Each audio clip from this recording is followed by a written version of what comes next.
편지의 문장은 놀라울 정도로 빼어났다. 간결하면서도 예의 바르고 전문가의 귀를 솔깃하게 할 만큼 자극적이었다. 홍주가 사는 지역의 담당 우체부가 때맞춰 편지를 전달했다.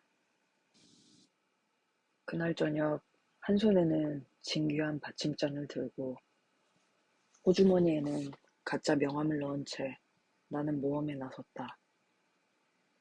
아름다운 주택과 마당을 보니 제임스 경의 말대로 그루는 암작은 상당한 재력가인 듯했다. 길 양쪽으로 희귀한 관목이 자란 길고 구불구불한 진입로를 지나자 자갈이 깔리고 조각상들이 서 있는 널따란 마당이 펼쳐졌다. 그 집은 남아프리카의 금광 왕이 한창 재산을 불릴 때 지은 것인데 길고 낮은 건물의 모서리마다 작은 탑이 세워져 있었다.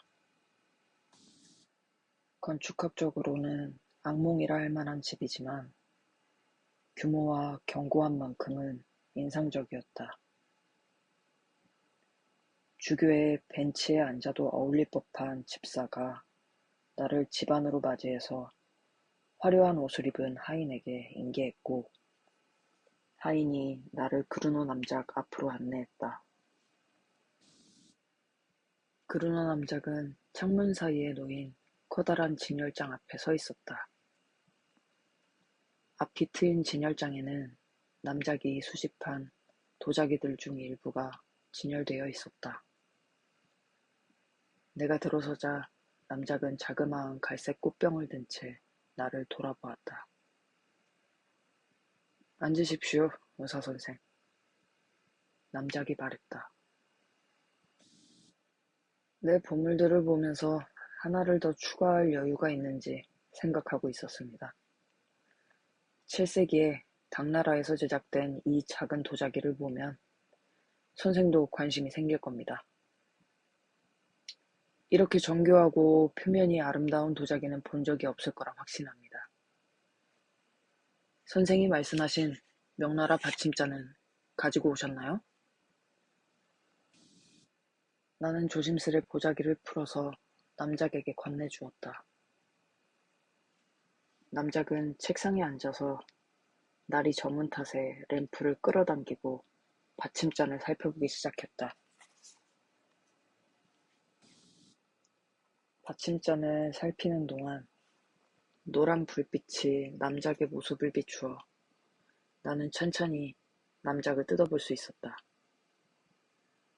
남작은 분명 보기 드문 미남이었다. 유럽에서 외모로 이름을 날릴만 했다. 체구는 보통을 넘지 않았지만 선이 우아하고 날렵했다. 얼굴은 동양인처럼 까무잡잡하고 우수에 젖은 크고 검은 눈은 여성들이 쉽게 저항할 수 없는 매력을 발산하고 있었다. 머리칼과 콧수염은 수처럼 검었다. 특히 콧수염은 짧고 끝이 뾰족했는데 밀랍을 발라 깔끔하게 정리되어 있었다. 이목구비가 뚜렷하고 호감 가는 얼굴이었지만 일자 모양의 얇은 입술만은 예외였다. 살인자의 입술이 따로 있다면 바로 이런 모양일 것 같았다. 깊게 베인 기다란 상처처럼 남작의 앙담은 입술은 잔인하고 끔찍해 보였다.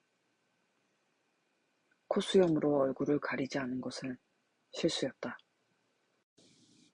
그 입술은 남작의 희생자들에게 경고와도 같은 자연의 위험 신호였기 때문이다. 남작의 목소리는 매력적이었고 태도는 흠잡을 데 없었다. 나이는 30이 조금 넘어 보였지만 나중에 기록을 보니 42살이었다. 아주 훌륭하군요. 관찰을 마친 남작이 말했다. 편지로 이런 도자기가 6벌이 있다고 하셨죠? 그런데 이상한 점은 이런 놀라운 예술품에 대해 내가 들어본 적이 없다는 겁니다. 내가 알기로 영국에는 이런 물건이 딱 하나 있거든요. 그리고 그건 경매 시장에 나오지 않을 게 확실합니다. 힐바튼 박사, 이 물건을 어떻게 입수하셨나요? 그게 중요합니까? 나는 최대한 무심한 말투로 물었다. 당신도 이게 진품이란 걸 아실 테죠. 가격이라면 전문가한테 감정을 받아도 상관없습니다. 정말 이상하군요. 남작의 까만 눈동자에 의심의 빛이 스쳐 지나갔다. 이렇게 값진 물건을 취급할 때는 거래 내역을 전부 알고 싶은 게 당연합니다. 이게 진품이라는 사실은 분명합니다. 그 점에 대해서는 전혀 의심하지 않아요. 하지만 선생에게 이 물건을 팔 권리가 없다는 게 나중에 밝혀지면 어떻게 합니까? 나로서는 모든 가능성을 고려해 볼 수밖에 없어요. 그건 내가 보증하겠소. 그럴 경우 선생의 보증이 얼마나 가치 있느냐 하는 문제로 이어집니다. 그건 내 거래은행이 대답해 줄 거요. 좋습니다. 하지만 이 모든 과정이 참으로 수상쩍어 보이는군요. 거래를 하든 말든 당신 마음이요. 내가 심드렁하게 대꾸했다. 나는 남작이 전문가라고 하기에 거래를 제안한 거요. 다른 구매자를 찾는 것은 나에게 어려운 일이 아닙니다. 내가 전문가라고 누가 그러던가요? 남작이 골동품에 대한 책을 쓴 걸로 알고 있습니다만. 읽어보셨나요? 아니요. 맙소사, 갈수록 태산이네. 선생은 전문가에다 진귀한 예술품을 소장한 수집가입니다. 그런데 소장품의 의미와 가치를 일깨워주는 책을 한 권도 읽어보지 않았다뇨. 그걸 어떻게 해명할 겁니까? 나는 아주 바빠요. 걔야 의사란 말이요. 말이 안 돼요. 취미가 있는 사람은 그걸 공부하기 마련입니다. 직업은 상관이 없어요. 선생은 편지에 전문가라고 쓰지 않았습니까? 전문가 맞소. 그럼 시험 삼아 몇 가지 물어보겠습니다. 의사 선생, 당신이 정말 의사인지 아닌지 모르겠지만 아무튼 갈수록 의혹이 쌓이는군요. 자, 질문하겠습니다. 일본의 쇼무천황에 대해 무엇을 알고 계신가요? 또 나라 근교의 쇼소인과 천황 사이에는 어떤 관계가 있나요? 모르십니까? 그럼 중국 부귀 왕조와 도자기 역사에서 부귀가 차지하는 위치에 대해 조금이라도 말해보십시오. 나는 화가 난 척하며 의자에서 벌떡 일어났다. 이거 참을 수가 없군요. 나는 남작에게 호의를 베풀러 온 거지 학생처럼 시험을 보러 온 게 아닙니다. 도자기에 관한 지식은 당신보다 못하겠지만 이렇게 불쾌한 질문에는 대답하지 않겠소. 남작은 가만히 나를 바라보았다. 두 눈에 어린 웃음은 사라져버렸고 갑자기 이글거렸다. 무자비한 입술 사이로 이빨이 드러났다. 무슨 수작을 부리는 거지? 당신은 스파이야. 홍지가 보낸 밀정이라고. 나를 잡으려고 덧출렀어. 듣자 하니 홈즈는 죽어가고 있다던데. 그래서 나를 감시하려고 첩자를 보낸 건가? 당신은 내 집에 무단 침입을 한 거야. 들어오기는 쉬웠어도 나가는 건 어려울 거야. 남작이 벌떡 일어서자 나는 뒤로 물러나며 공격에 대비했다. 남작이 분노로 제정신이 아니었기 때문이다. 애초부터 나를 의심했는지도 몰랐다. 이런저런 질문을 던져서 자신의 의혹이 사실임을 확인한 것이다. 남작을 속이는 것은 처음부터 불가능했다. 남작은 책상 서랍에 손을 넣고 미친 듯이 뒤졌다. 그러다 무슨 소리를 들었는지 가만히 서서 귀를 기울였다. 앗! 남작이 소리쳤다. 이런. 남작은 자기 뒤쪽의 방으로 뛰어들어갔다. 나는 2걸음 만에 열린 방문까지 갔는데 방 안에서 결코 잊을 수 없는 광경이 펼쳐졌다. 정원으로 통하는 창문이 활짝 열려 있었고 그 옆에 셜록 홈즈가 서 있었다. her숙하고 핏기 없는 얼굴을 하고 머리에 피로 얼룩진 붕대를 감고 홈즈의 몰골은 유령처럼 끔찍했다. 다음 순간 홈즈는 창밖으로 뛰어내렸다. 월계수 덤불 사이로 떨어지는 소리가 들렸다. 집주인은 분노에 차 으르렁거리며 창문 쪽으로 달려갔다. 바로 그때였다. 순식간의 일이었지만 나는 2눈으로 똑똑히 보았다. 팔 하나가, 여인의 팔 하나가 나뭇잎 사이에서 불쑥 나왔다. 그와 동시에 남작이 무시무시한 괴성을 질렀다. 지금도 잊히지 않는 끔찍한 소리였다. 남작은 2손으로 얼굴을 감싼 채 방 안을 뛰어다니며 머리를 벽에 찧어댔다. 그러다 양탄자 위로 쓰러지더니 대굴대굴 구르고 몸부림치며 집안이 떠나가도록 비명을 질렀다. 물! 제발 물 좀 줘! 남작이 외쳤다. 나는 탁자 위에 있던 물병을 잡고 남작에게 달려갔다.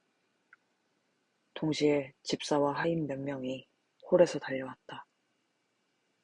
내가 상처 입은 남작 곁에 무릎을 꿇고 그 처참한 얼굴을 램프 불빛 쪽으로 돌렸을 때 하인 하나가 졸도한 기억이 난다. 황산이 얼굴을 태우며 귀와 턱에서 뚝뚝 떨어지고 있었다. 한쪽 눈은 이미 뿌옇게 흐려져 있었고 나머지 눈은 심하게 충혈되어 있었다. 몇 분 전만 해도 내가 그토록 감탄하던 얼굴이 이제는 화가가 물에 젖은 더러운 스펀지로 쓱 문질러버린 아름다운 그림처럼 되어버렸다. 얼룩지고 변색된 남작의 얼굴은 인간이라 할 수 없을 정도로 참혹했다. 나는 하인들에게 정확한 사정을 간단히 알려주었다. 몇몇 하인들은 창문을 넘어 아래로 내려갔고 어떤 하인들은 잔디밭으로 뛰어나갔다. 하지만 날이 저물었고 비도 내리기 시작했다. 비명을 지르는 사이사이에 남작은 자기에게 복수한 여자에게 분노의 절규를 터뜨렸다. 지독한 악녀, 키티 윈터였어. 남작이 소리쳤다. 악마 같은 거 가만두지 않겠어. 두고 보자고. 아, 이런 너무 아파서 견딜 수가 없어. 나는 남작의 얼굴을 오일로 씻어내고 화상을 입은 피부에 약솜을 얹은 다음 모르핀 주사를 놓아주었다. 이처럼 충격적인 일을 당한 남작의 마음속에서 나에 대한 의구심은 눈 녹듯이 사라졌다. 남작은 죽은 물고기 같은 눈으로 나를 쳐다보며 나에게 치료의 힘이 있기라도 한 듯 내 손을 붙잡고 매달렸다. 이토록 흉측한 꼴을 당한 남작의 사악한 삶을 똑똑히 기억하지 못했다면 나는 남작의 몰락에 눈물을 흘렸을지도 모른다. 화상을 입고 뜨거워진 남작의 손이 내 몸을 더듬는 느낌은 참으로 불쾌했다. 잠시 후 주치의와 전문의가 차례대로 도착해 내 짐을 덜어주자 나는 마음이 놓였다. 뒤이어 찾아온 경위에게 나는 내 진짜 명함을 건네주었다. 나는 런던 경찰국에서 홈즈만큼이나 얼굴이 알려져 있었기 때문에 다른 사람 행세를 하는 것은 부질없고 어리석은 짓이었다. 나는 암울하고 공포스러운 그 집에서 나왔고 1시간도 안 되어 베이커 스트리트에 들어섰다. 홈즈는 몹시 창백하고 지친 얼굴로 안락 의자에 앉아 있었다. 부상은 제쳐놓더라도 오늘 있었던 사건은 홈즈의 강철 같은 담력도 크게 흔들어 놓았다. 홈즈는 남작의 변형에 관한 나의 이야기를 듣고 공포에 몸을 떨었다.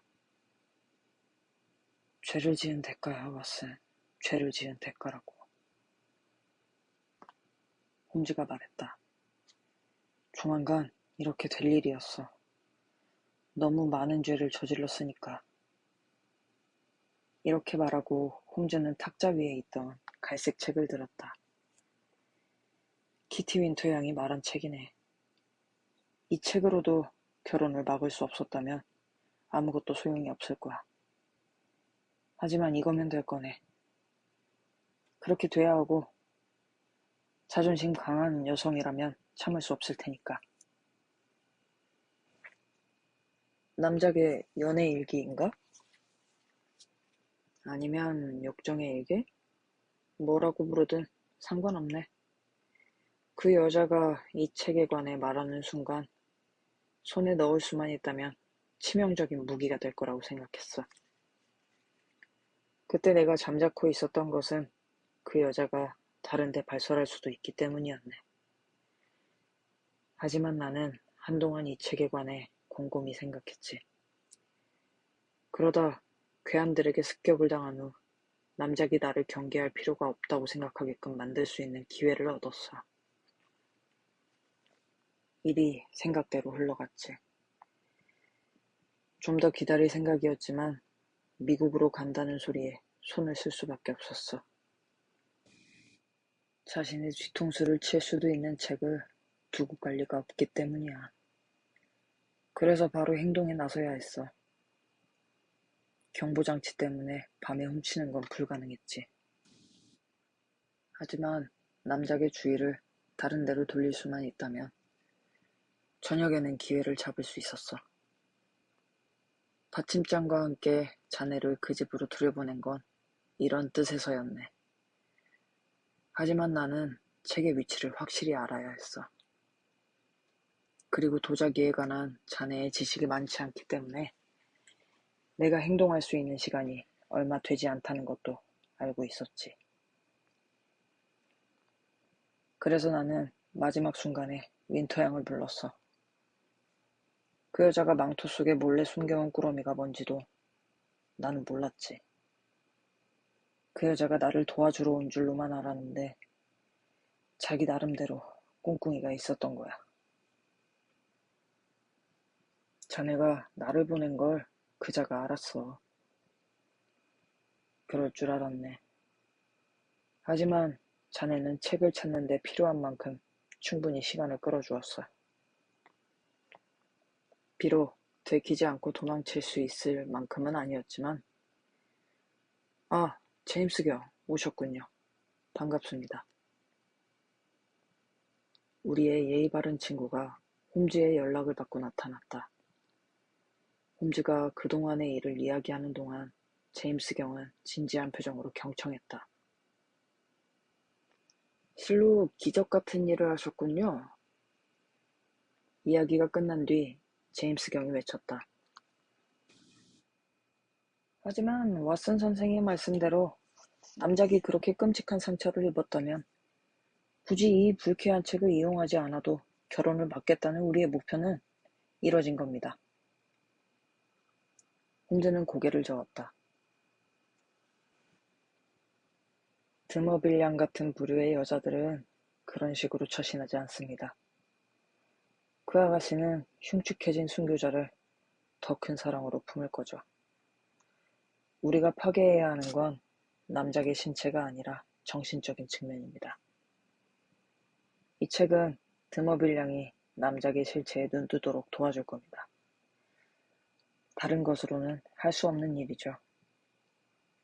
남작의 손글씨로 기록된 것이니 드머빌량도 책의 내용을 그냥 넘기지는 못할 겁니다. 제임스 경은 남작의 책과 귀중한 받침잔을 챙겼다. 나도 시간이 늦어서 제임스 경과 함께 거리로 내려갔다. 사륜마차 한 대가 대기하고 있었다. 제임스 경이 마차에 훌쩍 올라타더니 꽃 모양 모표로 장식한 모자를 쓴 마부에게 서둘러 지시를 했고 마차는 빠르게 멀어져 갔다. 나는 몸을 돌려 다시 홈즈의 방으로 올라갔다.